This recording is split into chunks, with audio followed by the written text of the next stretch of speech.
we got to see and everything like that, and just kind of go through the experience. First thing is that they were, of course, very understanding with me, because, like, obviously, I'm pretty much the worst person to try to have a. If you want to try to talk to me on a regular basis, it's extremely hard, because I just randomly stop responding to people's messages all the time, because I'm just completely disorganized, right? And they were able to put up with that, which I honestly is impressive, and so shout out to them just for even being able to put up with my bullshit. Then obviously we were able to play Endwalker, and we got a chance to log on. I don't know how this happened, but my character that they gave me for Endwalker is a female Lalafell. I think Rich put him up to it. To be honest, I think they did. I think they were like, let's go ahead and make things a little bit more fun for Asma. And then we pretty much were able to do a lot of just different random stuff. We could explore a couple of the different zones. I went to Charlian. That was the zone that I think I spawned in at. And the first thing that I did was I wanted to go to, like in the cinematic where they're like, she's holding that bucket, it's like this, and it's pouring out all the water. The first thing I wanted to do is go and see, like, where's this water coming from, how's this happening, right? Like, what is this? And that's the first thing I did. And I went over there, I couldn't really get a good visual on it. I was like, okay, I guess I'll probably actually have to play the game here. We got together in a group, and we did one of the dungeons. And the dungeon, the thing with me is it's very hard for me to tell and give a good idea of, like, what the dungeons in Endwalker are compared to the dungeons in, like, Shadowbringers, because I haven't really done a lot of them. But I would say, at least for the dungeons compared to the ones that I've done personally, these dungeons are much more mechanically invested, and I think also they have a degree of mechanics that are, what's the word for it, dynamic. It's not like it does the exact same thing every single time. Like, for example, there's one boss where it spawns a bunch of illusions, and you have to go to the illusion that is, like, not doing an emote, basically. And if you don't do that, all the other illusions in the room blow up, and of course, like, it's the only place where you don't get blown up is near the one that doesn't that doesn't do anything. That was pretty interesting. And also, like, they have the trust system in Final Fantasy, which I actually did for the first time on this beta, and I didn't even know what this was. But I've actually been using the trust system for years, because I've done dungeons in WoW, and it's been full of bots. So it wasn't really anything new to me, and it's just kind of like having, instead of one hunter pet, you have 3. We had, like, the people from Square Enix there with us, just hanging out, right, just watching us play the game, and we were just talking about the game and different stuff. Like, they were talking about, like, what they like to do in the game and how they got into it, etc. Right? It was, like, actually a pretty just normal conversation. Then that happened. We did the dungeon, and I tried to kill, because I didn't really know what the fuck was going on, right? And so I tried to kill. There was, like, a bunch of elephants, and I just started killing elephants just to get a feel for the game. Just and, like, this sounds ridiculous, right? But I was just literally running around killing elephants, and finally I see, like, this other thing. It's, like, kind of looks like an elephant, but it's not as big, and it's like, oh, I'm gonna kill this thing too.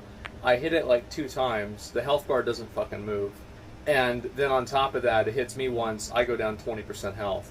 I'm like, fuck.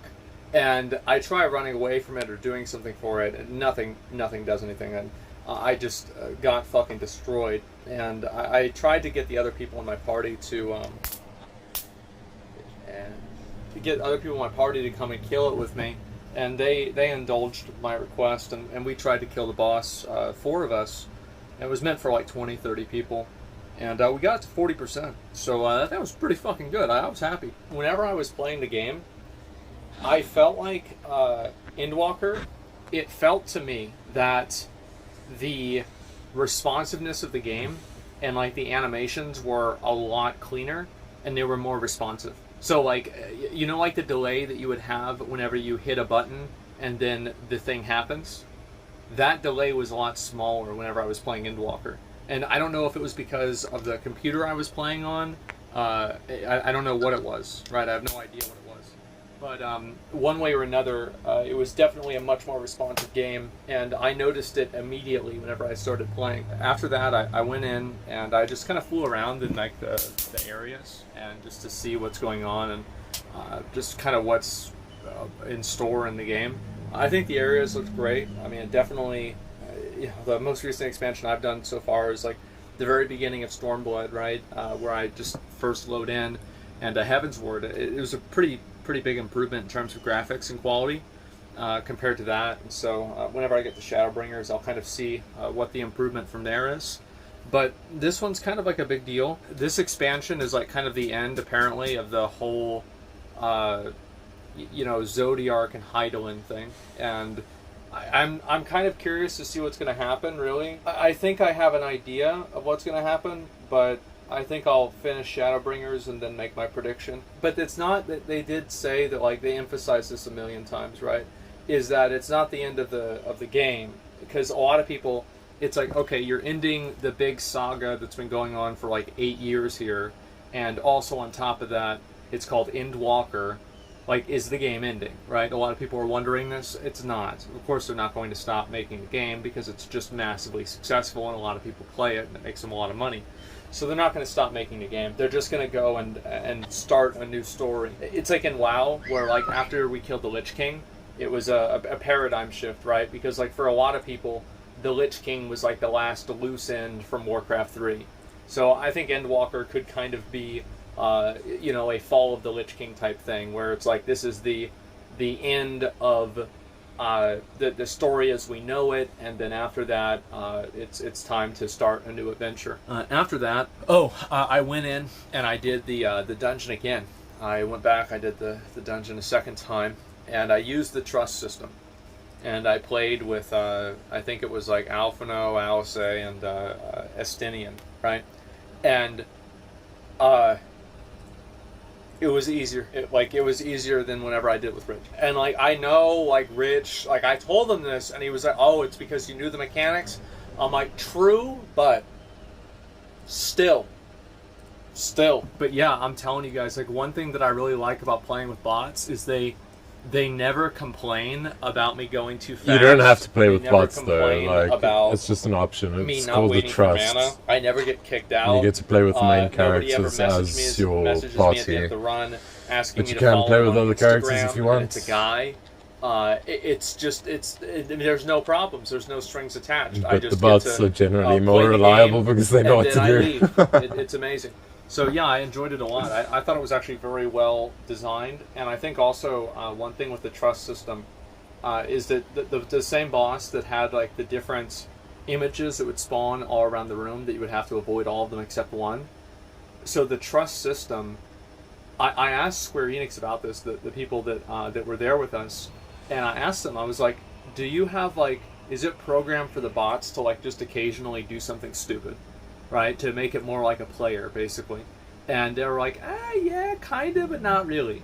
And what they have in that boss is the trust NPCs just sit there waiting for you to do something.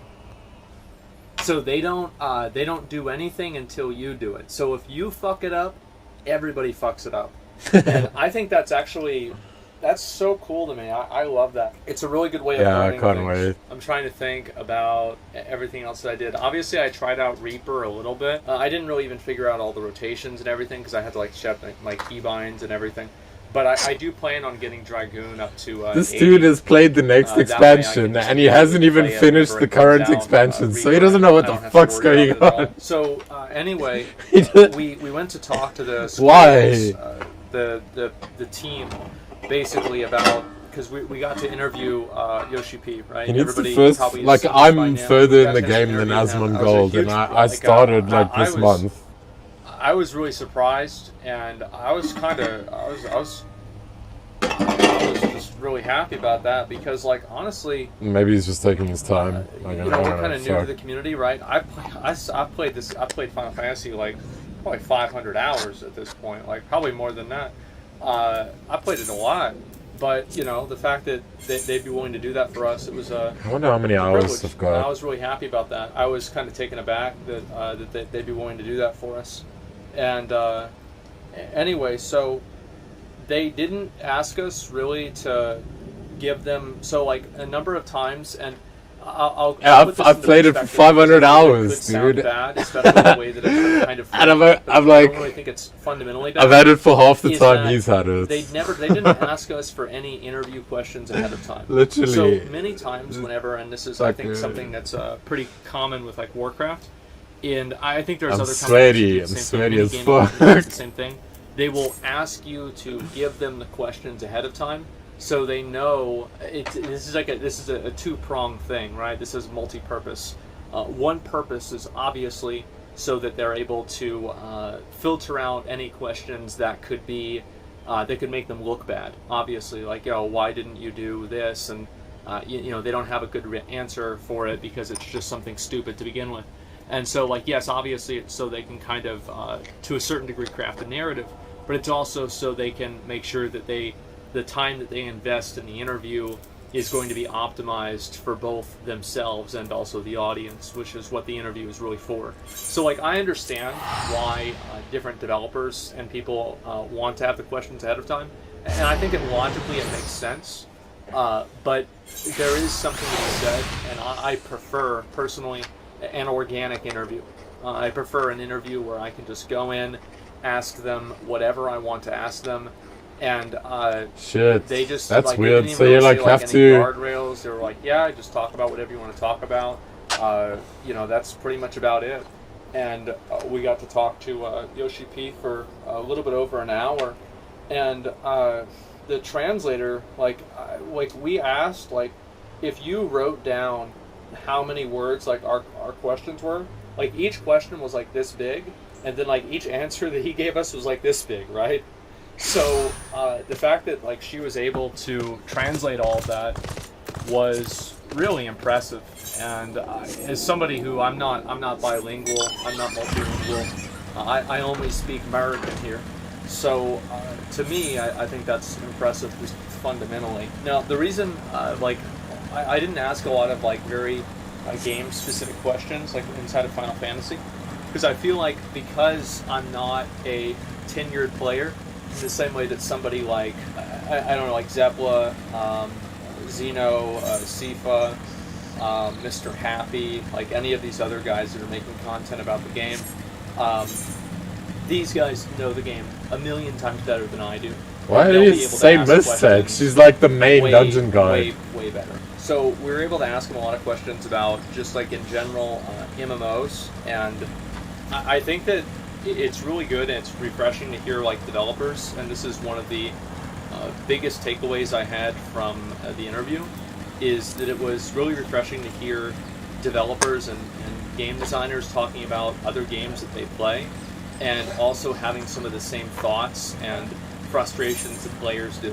Because I think like there's been a problem, and this is especially true, I feel like this has been especially true with like a lot of Western game development, and I'm not really sure if it's a Western game development exclusive problem. It could be happening more in other places too, like Eastern game development, etc., right, South American. But I know that for what I see a lot is there's been like a growing resentment between the players and the developers, where it's like Battle for Azeroth, I made the joke, right, is not between Horde and Alliance or Horde and Alliance versus N'Zoth, it's between the players and the developers. Like this is the worst type of interaction to have. It's almost like you ever go to like a stream and there's people that are constantly like, it's like they're at war constantly with their audience, and like they don't like their audience but they're streaming because they feel like they have to or something like that. And it's just one of the most uncomfortable things to ever experience, right? And like Quinn is not a good example, right? Because Quinn, it's just like memeing, it's jokes, everybody's there for fun. But I'm talking about serious vitriol, serious frustration, serious anger, right? Or disappointment, whatever you want to call it.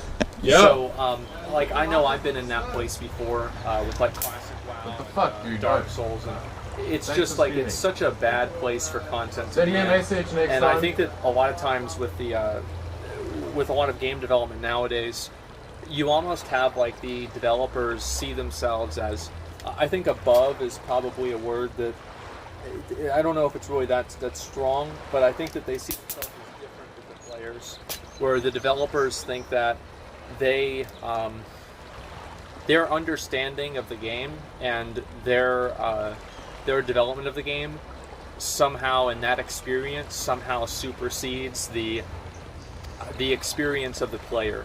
So, like for example, in Warcraft, whenever people said they didn't like Titanfall things, the developer said, "Well, it's okay because it'll even out in the long run, and everybody will be happy." Right? What you're really saying is that the way that you feel is wrong, and you're stupid for feeling that way. And big surprise, people don't like to do it.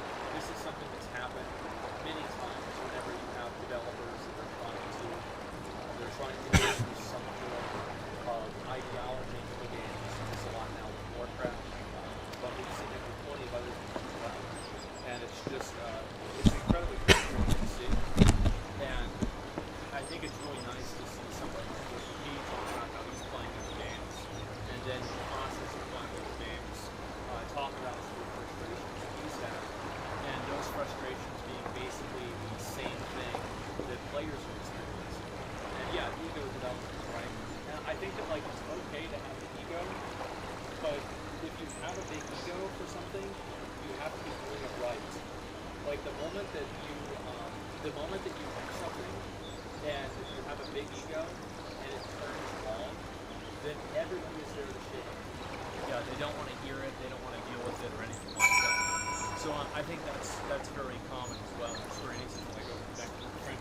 Yeah, but the thing is, like a lot of them are players and enjoyers of the game, so because they're playing their own game a lot and they're enjoying it a lot, because those people are doing that, there's going to be a lot of them that actually want to hear the feedback that someone like me is giving, because I'm also a player. So it's like a matter of shared interest. I'm going inside. I left my quesadilla out there. That is going to be a present for the guy. So anyway, what I wanted to say, and just to wrap everything up, whenever we have a developer or a person who is their understanding of the player base and they get the same problems the player base has, I think that's the most important thing. Because one of the biggest issues is that sometimes developers don't play the game the way the players play the game, and in the process of not playing the game the way players play the game, guess what happens? A lot of those players experience things that developers don't, and vice versa. That's pretty much all I've got for today, guys. I just wanted to come in and talk about the stuff with Final Fantasy. Game's looking great, and I'm really excited for Endwalker. I hope to be back streaming soon. I'll see you guys very soon. I'll let you guys know whenever everything happens. Until next time, boys. Peace.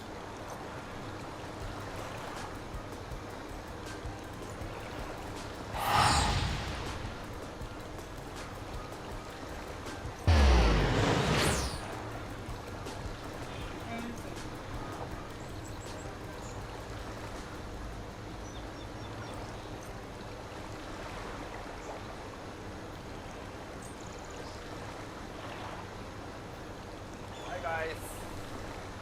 Hi, it's so nice to meet you. Nice to meet you. Oh, hello. Hi. Nice to meet you. まずは2人ともすごいお忙しい中、ファイナルファンタジー14のメディアツアーに参加してくださってありがとうございます。Just wanted to thank you guys really quick for taking time out of your busy schedule to attend this media event. まあそれぞれにあるんですけども、特に松本さんはお母さんでちょっと大変な状況なので、わざわざ参加してくれて本当にありがとうございます。And I'm sure you have a lot going on, but I've heard that your mom wasn't doing very well, so I'm sorry to hear. Glad that you were able to get it. Thank you very much. It's still an ongoing thing, and it probably will be for, unfortunately, the foreseeable future, but I'm doing my best, and doing as well as I can.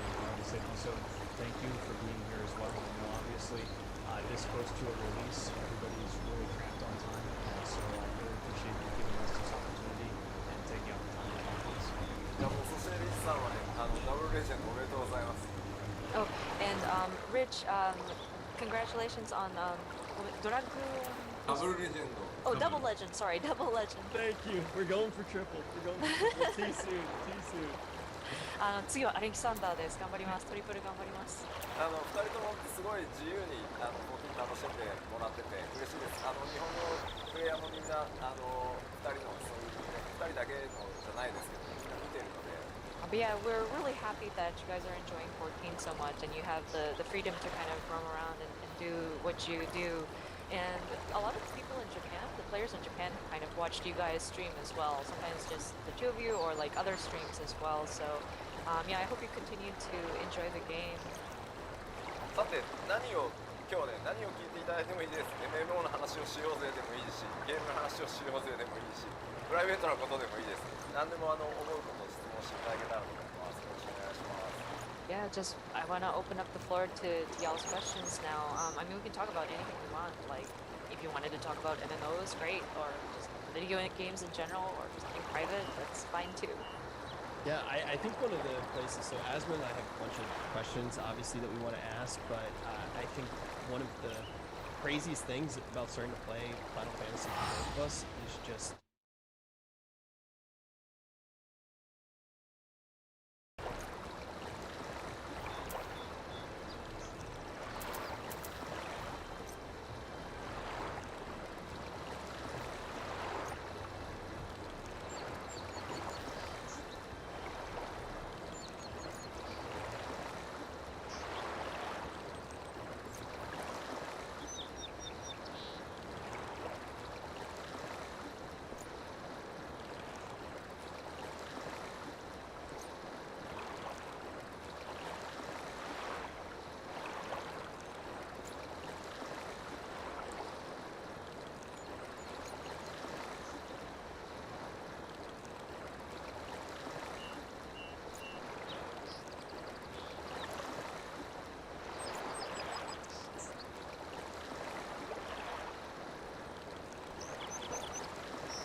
Very well.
If I must.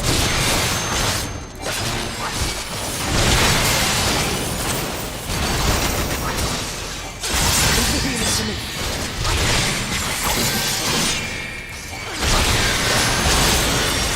This is going to leave a mark.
If I must.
leave a mark!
to me.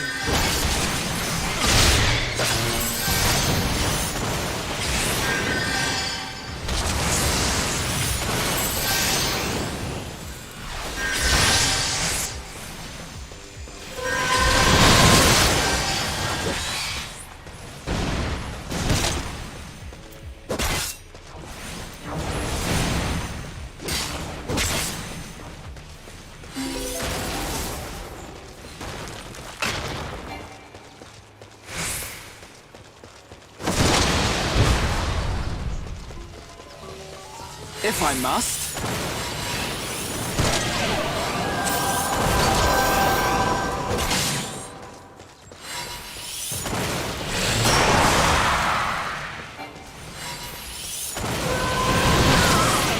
Not really.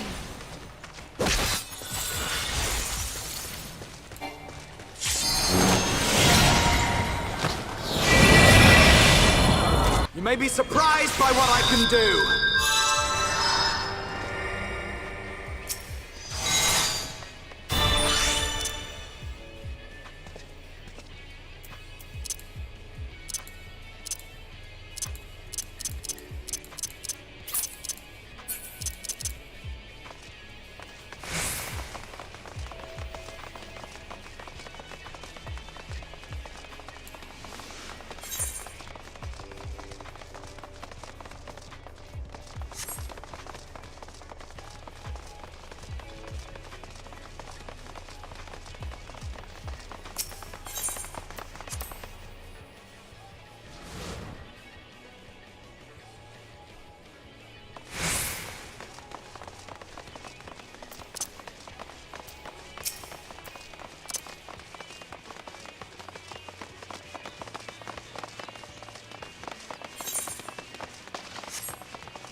This villain is not without his tricks.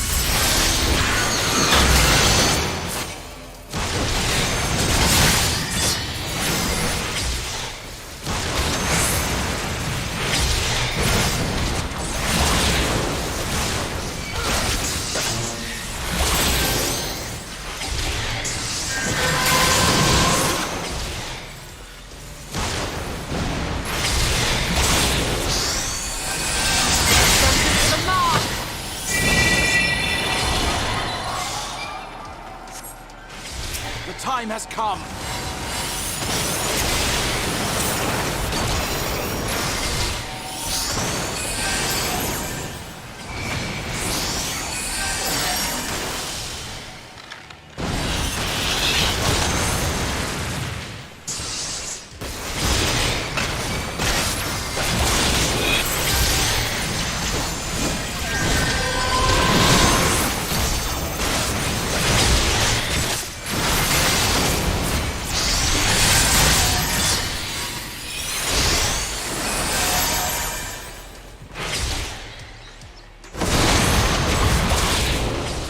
If I must.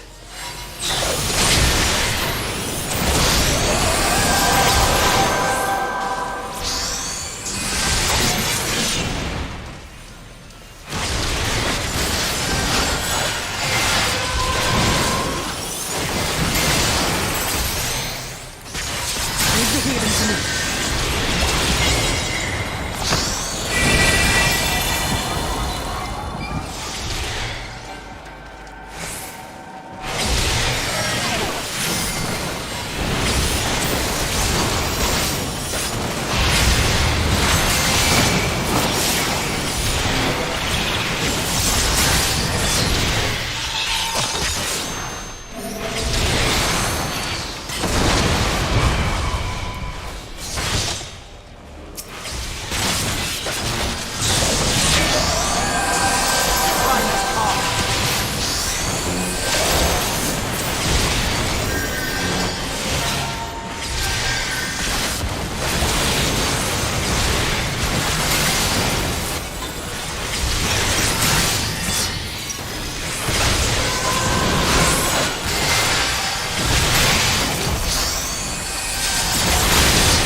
I will not hold back.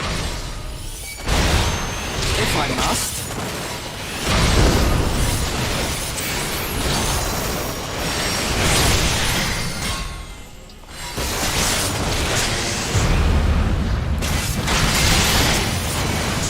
If I must.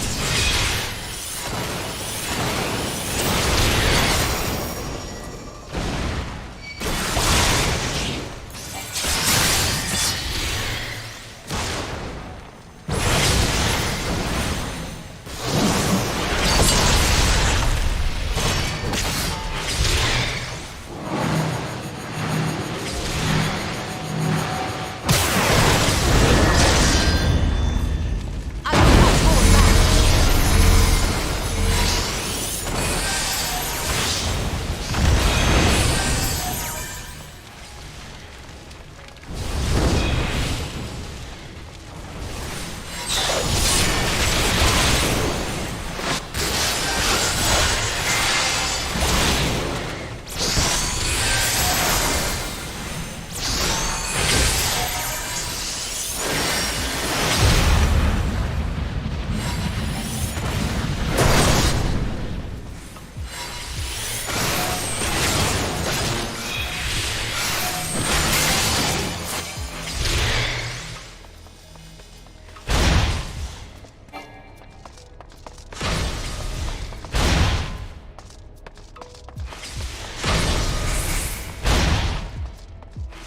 This is going to leave a mark. If I must.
The time has come. I will not hold back.